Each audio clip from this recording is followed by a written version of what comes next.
Olá, gente. Como eu disse a vocês, eu não posso estar na sala hoje, mas eu mandei essa gravação para que a gente possa continuar a nossa reflexão sobre filosofia e a gente não perca tempo, tá? Eu espero que vocês estejam bem e eu vou agora, nesse momento, transmitir os slides e a gente vai conversar um pouquinho sobre o último conteúdo da nossa disciplina. Gente, vocês não sabem o quanto eu estou sofrendo. Essa já deve ser a 10ª vez que eu estou tentando gravar esse vídeo. Mas vamos lá. Enfim, a gente começa com essa frase: a essência precede a existência. Ou seja, há algo que é superior, que é eterno, que é infinito, que é onipotente, do qual todas as coisas derivam. Então, a gente já tem aqui uma dica do que, o que significa a essência. A essência é Deus. A existência somos nós, o mundo e toda a criação. Isso é a diferença ontológica. A diferença ontológica é a tentativa de cristianizar Aristóteles, ou o primeiro passo para isso. Aristóteles olha para o mundo e diz: o ser se mostra de várias maneiras. Quando ele diz o ser se mostra de várias maneiras, ele estabelece uma existência para a realidade sensível autônoma, independente, que criou-se a si mesma. Essa distinção, ela está expressa lá na teoria do ato da potência e é uma distinção puramente lógica. Eu percebi que eu não falei de qual distinção que eu estou falando. Estou falando da distinção entre essência e existência. E essa distinção entre essência e existência, Aristóteles chama de teoria do ato e da potência. Ora, a essência, o que é o ser, e a existência, se esse ser existe ou não, é manifesta na própria existência desse ser. A gente já estudou isso quando a gente falava de Aristóteles. Isso é um problema para o cristianismo, porque o cristianismo ele combina mais com Platão, com essa ideia de que o mundo existe, que ele é resultado de algo que é exterior a ele, ou seja, o mundo das ideias. Isso combina muito mais com o cristianismo. São Tomás de Aquino, então, tem que dar um jeito de separar ato e potência, essência e existência. Então, ele estabelece a diferença ontológica, que está aí no tópico 2 do slide. Tudo o que está contido na definição de alguma coisa não pertence a essa coisa essencialmente, mas acidentalmente por outra. Aqui você já vê a linguagem aristotélica, filosófica em ação. O que ele está dizendo? Ele está dizendo que o mundo existe, mas que a essência do mundo está fora do mundo, está em Deus, não como essência de Deus, mas como um atributo acidental. Deus criou o mundo, Deus é o ponto de partida, Deus é a fonte, mas o mundo não participa da essência de Deus, embora a essência do mundo esteja em Deus. Entenderam isso? Então, a diferença ontológica é essa separação, ou essa, eu não sei se essa palavra existe, mas essa desautonomização da existência. A existência é, de novo, dependente. E o homem, então, ele se apresenta nessa existência como um ser diferenciado, como um existente diferenciado. Por quê? As coisas no mundo, elas existem, elas têm um nascimento, elas têm uma morte, elas não são eternas. As coisas no mundo espiritual, elas têm um nascimento, mas elas não necessariamente têm uma morte, porque elas são construídas no plano espiritual para serem eternas. Então, se existe um plano físico e um plano metafísico, um plano material e um plano espiritual, o homem participa desses dois planos. Pelo corpo, ele se relaciona com o plano físico e pela alma ele se relaciona com o plano metafísico, o que o torna uma síntese dialética, ou seja, que dialoga com o universo criado por Deus. O universo criado por Deus, ele é material, com uma parte sublunar, uma parte supralunar, e ele é espiritual, eterno. Então, o homem se comunica com essa parte material, com o corpo, e com a alma, ele se comunica com o eterno. Daí, dada essa estrutura do humano, a gente pode derivar algumas reflexões. Por exemplo, o principal objetivo da escolástica e da patrística era estabelecer uma relação entre fé e razão, ou uma distinção entre fé e razão. Aristóteles não, São Tomás de Aquino vai estabelecer uma relação harmônica, dialética entre fé e razão. Para ele, não há, como em Santo Agostinho, uma hierarquia entre fé e razão. Para ele, fé e razão estão no mesmo patamar. A razão lida com as coisas deste mundo e a fé lida com as coisas do mundo espiritual. Então, elas têm jurisdições diferentes, mas estão ali no mesmo patamar. A razão é o intelecto humano, a ciência que guia a ciência, e a fé ela nos guia para as verdades espirituais. Guardem isso, isso é muito importante. Outra coisa, se existe então uma jurisdição material e uma jurisdição espiritual, igreja e Estado também estão ali no mesmo patamar. Enquanto o Estado cuida da administração da coisa pública do mundo material, a igreja cuida das questões espirituais. Mas há uma relação dialética entre essas duas coisas. Porque enquanto o Estado sustenta a igreja aperfeiçoa o Estado. É muito importante porque esta relação estabelecida de em pé de igualdade vai ser o primeiro passo para a laicização do Estado moderno. Há aqui também algumas considerações éticas que partem de toda essa diferenciação que começa ali na diferença ontológica entre alma e corpo, mundo material, mundo espiritual, igreja e Estado. Então, a primeira coisa, nós estamos neste mundo, nós, e quando eu digo nós que temos alma, nós estamos habitando um corpo neste mundo com uma única finalidade, o nosso aperfeiçoamento em Deus. O homem bom, então, é aquele que tem a sua vontade conformada à lei divina.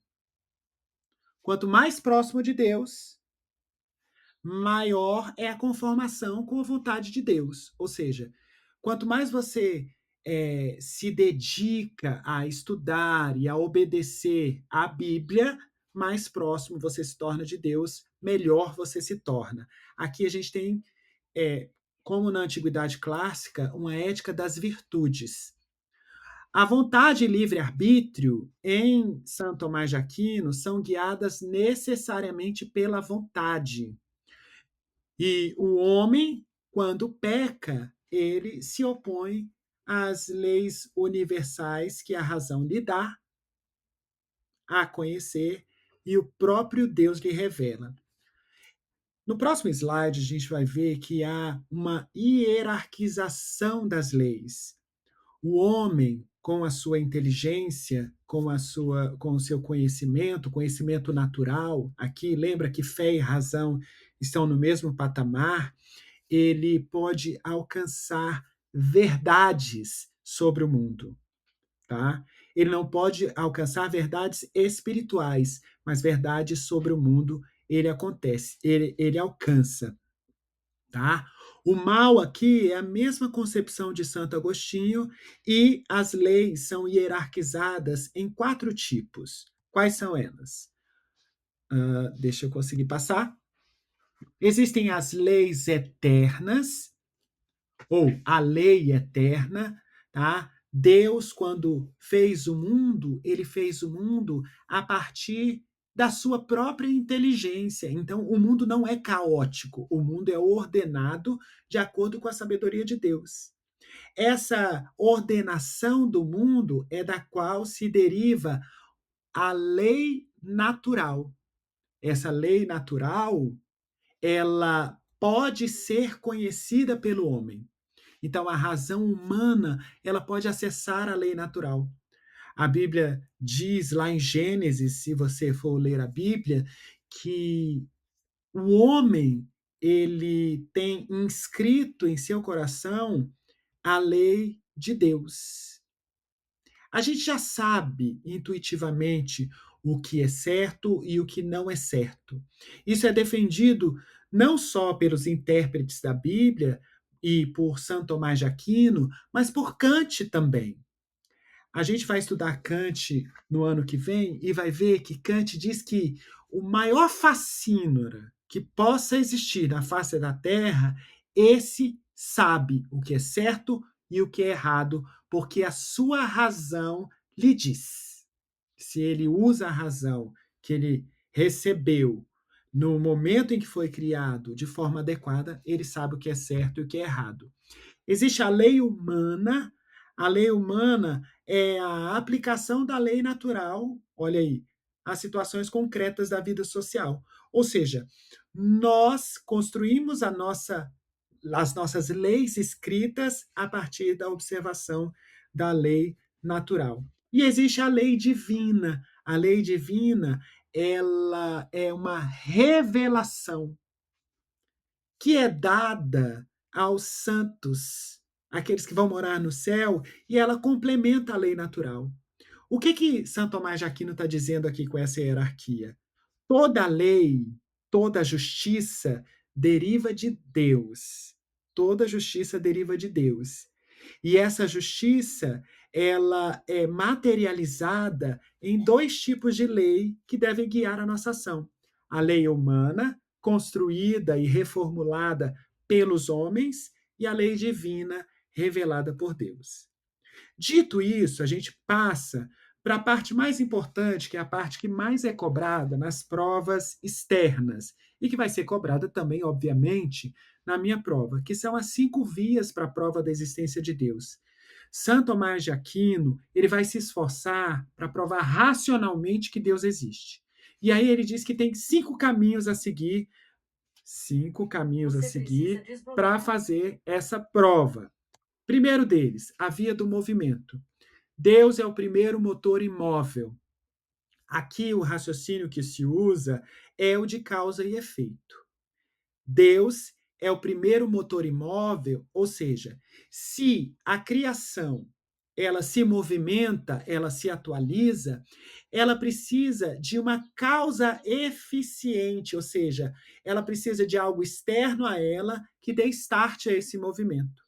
Se nós formos desmontar as cadeias de causas e efeito, a gente vai, de qualquer objeto que a gente pegar e ver sua causa anterior, sua causa anterior, anterior, anterior, anterior, anterior, a gente vai ver que precisa ter uma causa primeira.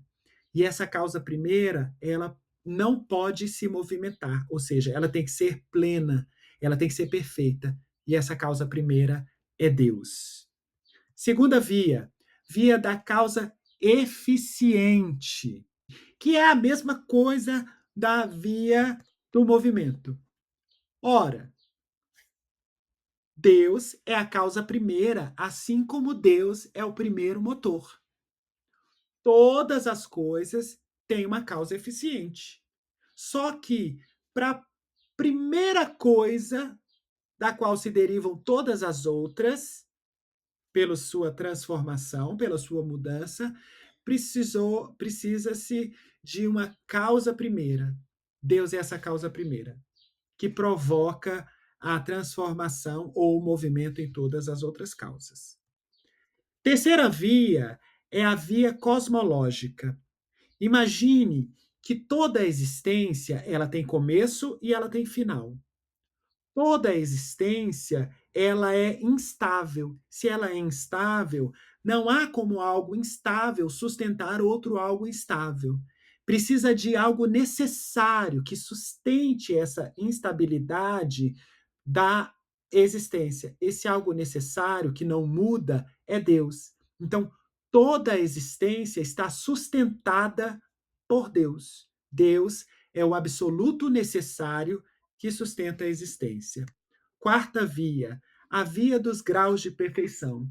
A via dos graus de perfeição, gente, ela se dá pela observação da natureza. A gente conhece gente boa, gente ruim, gente muito boa, gente péssima. A gente conhece gente bonita, gente feia, gente muito bonita, gente muito feia. A gente conhece vários graus de perfeição e a gente sempre faz esse escalonamento. Então, se a gente faz esse escalonamento, é porque existe um ser perfeito que nos serve de parâmetro. Esse ser perfeito só pode ser Deus. Deus é o ápice da perfeição de todas as virtudes.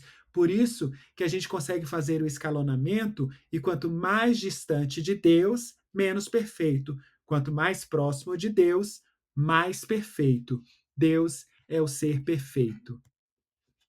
E por fim, a via teleológica. Se o mundo existe e se existe lei na natureza, essa lei ela tem de ter sido estabelecida por uma inteligência ordenadora. Deus é a inteligência ordenadora do mundo. Ele, ele estabeleceu a finalidade. E olhe que eu não falei via teológica, é via teleológica. Deus é a inteligência ordenadora do mundo que estabeleceu a finalidade de todas as coisas. Com isso, a gente finaliza e, se vocês tiverem uma dúvida, mandem para mim por e-mail ou esperem que na semana que vem a gente resolve. Beijo, até a próxima. Tchau, tchau.